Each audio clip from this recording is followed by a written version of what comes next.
Hello friends, welcome back to our channel Soch Nai रसोई वही। तो फ्रेंड्स, आज की जो हमारी रेसिपी है वो है गोंद के लड्डू। गोंद के लड्डू खाने में बहुत ही टेस्टी होते हैं और बहुत ही जल्दी से बन जाते हैं।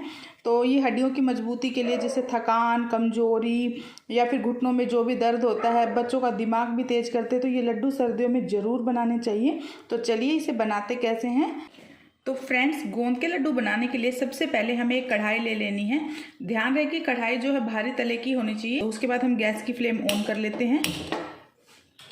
गैस की फ्लेम ऑन करने के बाद मैंने ये टोटल 250 ग्राम घी लिया है। उसमें से 2 से 3 बड़े चम्मच घी हम इसके अंदर एक बार डाल लेंगे और घी को गर्म कर लेंगे। तो मैंने ये 3 बड़े चम्मच घी इसके अंदर डाल लिया है उसके अंदर से। तो उसके बाद मैंने एक प्लेट में गोंद लिया है। ये 50 ग्राम गोंद है और मैंने थोड़े से ताल मखाने लिए हैं, थोड़े से बादाम लिए हैं और थोड़े से काजू लिए हैं। इसके अलावा जो भी ड्राई फ्रूट्स आपको पसंद है वो भी ले सकते हैं आप। लेकिन जो सबसे ज़रूरी इंग्रेडिएंट्स है वो है गोंद। गोंद लेना हमें बिल्कुल भी नहीं भूलना है, तो वो गोंद लेना हमें। तो सबसे पहले घी गर्म होते ही हमें ये गोंद इसके अंदर भूनना है। तो ध्यान रहे कि गोंद हमें एकदम से सारा नहीं भूनना है, 2 से 3 बैचेस के अंदर हमें इसे भूनना है। तो ये मैं 50 ग्राम गोंद है जो 2 से 3 बैचेस में भूनूंगी, क्योंकि गोंद जब भूनते हैं तो ये फूल जाता है। अगर हम सारा गोंद इसके अंदर एकदम से डाल देंगे तो गोंद कच्चा रह जाएगा। तो इसलिए हमें इसे गोंद को भून लेना है जब तक कि सारा का सारा गोंद अच्छे से फूल नहीं जाता है। तो देखिए, अब हमारा ये गोंद भून गया है और इसे मैं एक प्लेट में निकाल लेती हूँ।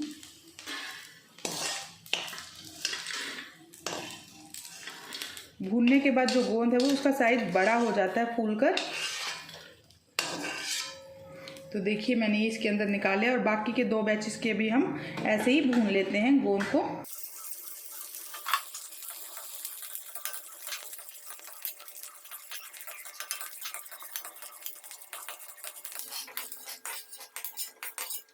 तो जितना भी गोंद था मैंने भून कर एक प्लेट में निकाल लिया है। तो देखिए, ये ऐसे हो जाएगा जब भूनने के बाद बिल्कुल ऐसे हाथ से बिल्कुल इसके पता चल जाएगा कि आपको ये बन गया है, यानी कच्चा नहीं रहा है। इसको ऐसे उंगलियों के बीच में दबाओगे तो ये बिल्कुल चूरा हो जाएगा। तो ऐसे भून जाना चाहिए। उसके बाद हम दोबारा से थोड़ा सा घी और डाल लेते हैं, 1 चम्मच।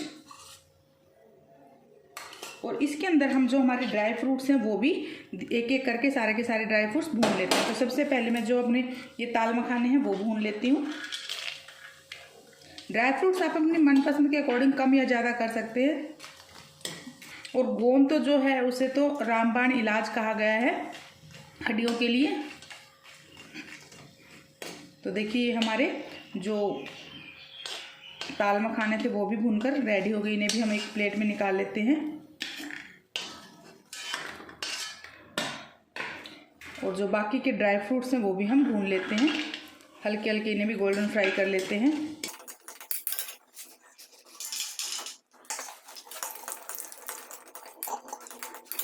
तो मैं इन्हें हल्का सा फ्राई करने से इनका टेस्ट ज़्यादा अच्छा आ जाता है। तो मैंने इन्हें हल्का हल्का फ्राई कर लिया है। तो देखिए, जितने भी हमारे ड्राई फ्रूट्स थे वो मैंने भून लिए हैं। अब हम गैस की फ्लेम एक बार ऑफ कर देते हैं। तो अब जितनी भी चीज़ें हमने भूनी थी, जैसे गोंद है और जो ये ड्राई फ्रूट्स है, इन्हें हम ठंडा कर लेते हैं। इतने हम अपना बाकी का मटेरियल तैयार कर लेते हैं। तो अब हम गैस की फ्लेम एक बार दोबारा से ऑन कर लेते हैं। और जो ये हमारा घी था, इसके अंदर हम जो बाकी का बचा हुआ घी है, जैसे 250 ग्राम घी था, तो मैं इसकी क्वांटिटी बताती हूँ। अगर आप 250 ग्राम घी ले रहे हैं तो उसके अंदर हमें 250 ग्राम आटा भूनना है। तो ये जो 250 ग्राम घी है मैं इसके अंदर अब डाल देती हूँ। तो इस 250 ग्राम घी के अंदर हमें 250 ग्राम ही आटा डाल लेना है। तो ये रेशो होता है, जितना घी हो हमें उसके अंदर उतना ही आटा डालना है। तो ये गेहूं का आटा है, हमने इसे अच्छे से छान लिया है और छानने के बाद हमें इसमें इसे भून लेना है। तो इसको हमें अच्छे से भून लेना है आटे को घी के अंदर। गैस की फ्लेम हमें लो टू मीडियम रखनी है।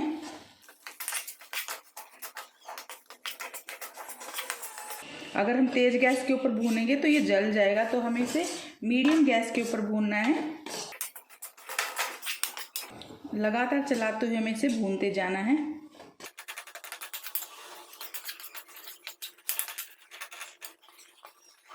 तो देखिए, मैं इसे लगातार चलाते हुए भून रही हूँ। तो इसे भूनने में कम से कम 10-15 मिनट लग जाएंगे लो गैस के ऊपर। इसे हमें कच्चा नहीं छोड़ना है।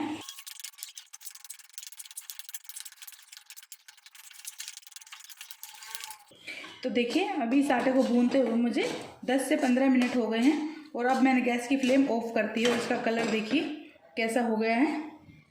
तो आपको भी ऐसे ही से भून लेना है। तो अगर आपको इसी कढ़ाई में छोड़ना है तो जैसे आपको अगर ये 15 मिनट भूनना है तो उसे 2-3 मिनट पहले बंद कर दीजिए गैस को, क्योंकि थोड़ा सा ये गैस जो कढ़ाई गर्म होती है उसके अंदर भी भून जाता है। और नहीं तो आप इसे एक अलग बर्तन में निकाल दीजिए। तो मेरी ये कढ़ाई गर्म है और मैं इसको इसी के अंदर 2-4 मिनट और चला लेती हूँ। अब तो हमें इसे छोड़ना नहीं है, ये लगातार चलाते रहना है, या फिर आप एक अलग परात में निकाल सकते हैं इसको किसी भी बड़े बर्तन में। तो देखिए जो हमारे गेहूं का आटा था वो घी में अच्छे से भूनकर अब रेडी हो गया है। तो इसको हम ठंडा होने के लिए रख देते हैं एक साइड। तो उसके बाद हमने जो ये गोंद लिया था उसको हम एक मिक्सर ग्राइंडर जार में डालकर पीस लेते हैं। तो देखिए मैंने ग्राइंडर जार में डाल लिया और अब इसको हम पीस लेते हैं। तो देखिए इस गोंद को हमने बिल्कुल बारीक पीस लिया है इसे मिक्सी में और इसने हल्का हल्का सा ऑयल भी रिलीज कर दिया। तो इसको हम एक प्लेट में निकाल देते हैं।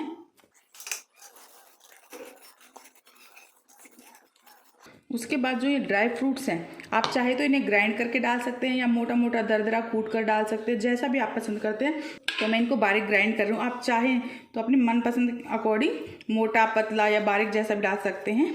तो मैं इन्हें भी गोंद के साथ ही पीस रही हूँ।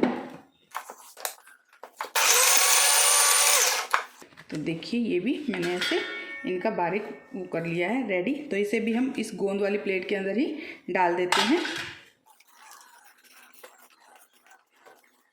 तो देखिए अब ये गोंद और जो भी ड्राई फ्रूट्स थे मैंने उनको ग्राइंड करके एक प्लेट में निकाल लिया है। तो देखिए अब जो ये हमारा आटा है वो बिल्कुल ठंडा हो चुका है।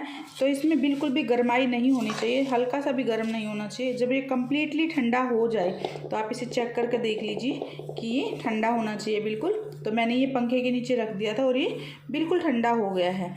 तो जब ये ठंडा हो जाए अच्छे से, जब ये ठंडा हो जाए तो इसके अंदर हमने जैसे 250 ग्राम आटा लिया था तो उसके अंदर हमें 250 ग्राम ही शुगर ऐड कर देनी है। ये पीसी हुई चीनी है या आप बूरा जो भी चीज़ इसके अंदर मीठा जो भी ऐड करना चाहते हो वो ऐड कर सकते हैं, बूरा या खांड या फिर पीसी हुई चीनी जो भी यूज करना चाहते हो। तो मैंने ये 250 ग्राम आटे के अंदर ये 200 ग्राम बूरा ऐड किया है। इसके अंदर मैंने ये देसी खांड यूज करी है इसके अंदर। तो आप मीठा अपने अकॉर्डिंग कम या ज़्यादा डाल सकते हैं, जैसा भी आप पसंद करते हैं। तो ये मैंने इसके अंदर मीठा डाल दिया है।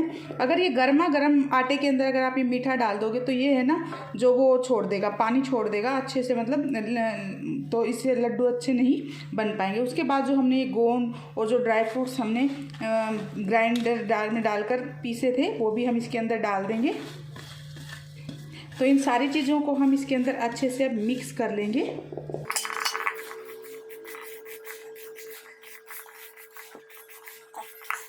तो अच्छे से जब ये मिक्स हो जाए तो कई लोग तो इसको ऐसे ही खा लेते हैं, ऐसे प्लेट में डाल के या कटोरी में डाल के। कई लोग ऐसे भी पसंद करते हैं या फिर कई लोग इसे लड्डू की शेप दे लेते हैं। तो जैसा भी जिस भी तरीके से आप खाना चाहे उसे खा सकते हैं। तो हम इसे लड्डू की शेप दे देते हैं। तो देखिए हमने अच्छे से मिक्स कर लिया है। तो हम दोनों हाथों से जितने भी साइज़ के छोटे या बड़े लड्डू आपको चाहिए वो हम इसको ऐसे गोल गोल लड्डू बना लेंगे। दोनों हाथों से इनको ऐसे शेप दे देंगे। अगर इसमें घी की मात्रा कम या ज़्यादा रह जाए तो आप थोड़ा सा घी इसके अंदर डाल भी सकते हैं अभी भी। कई बार जब फर्स्ट टाइम बनाते हैं तो घी कम ज़्यादा रह जाता है। तो आप इस स्टेज के ऊपर आप इसमें थोड़ा सा घी गरम करके हल्का सा डाल सकते हैं। तो हम ये सारे के सारे लड्डू ऐसे बनकर बना लेंगे। तो मैं छोटे छोटे लड्डू बना रही हूँ। तो अब हम इनके लड्डू तैयार कर लेते हैं ऐसे।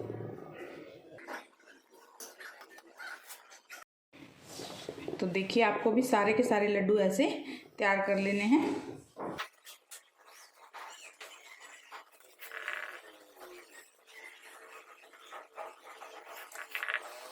तो बहुत ही जल्दी से बनकर ये लड्डू तैयार हो जाते हैं। तो देखिए फ्रेंड्स ये हमारे सारे के सारे लड्डू बनकर अब रेडी है। तो आप भी इस तरीके से लड्डू बनाइए, बहुत ही ईजिली और बहुत ही जल्दी से ये लड्डू तैयार हो जाते हैं।